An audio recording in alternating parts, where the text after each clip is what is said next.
From A Long Walk to Water, novel by Linda Sue Park. Boom! Salva turned and looked. Behind him, a huge black cloud of smoke rose. Flames darted out of its base. Overhead, a jet plane veered away, like a sleek, evil bird. In the smoke and dust, he couldn't see the school building anymore. He tripped and almost fell. No more looking back. It slowed him down. Salva lowered his head and ran. He ran until he could not run anymore. Then he walked. For hours, until the sun was nearly gone from the sky. Other people were walking too. There were so many of them that they couldn't all be from the school village. They must have come from the whole area.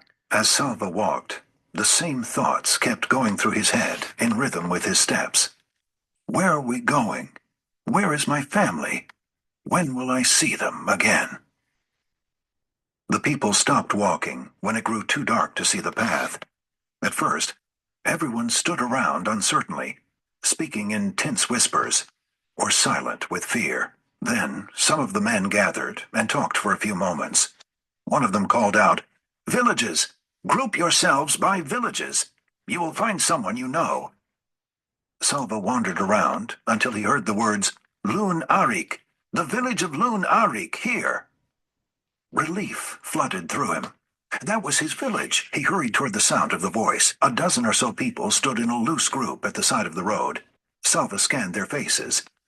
There was no one from his family. He recognized a few people, a woman with a baby, two men, a teenage girl, but no one he knew well. Still, it was comforting to see them. They spent the night right there by the road, the men taking shifts to keep watch. The next morning, they began walking again. Salva stayed in the midst of the crowd with the other villagers from Lun Arik. In the early afternoon, he saw a large group of soldiers up ahead. Word passed through the crowd. It's the rebels. The rebels, those who were fighting against the government. Salva passed several rebel soldiers waiting by the side of the road. Each of them held a big gun. Their guns were not pointed at the crowd, but even so, the soldiers seemed fierce and watchful.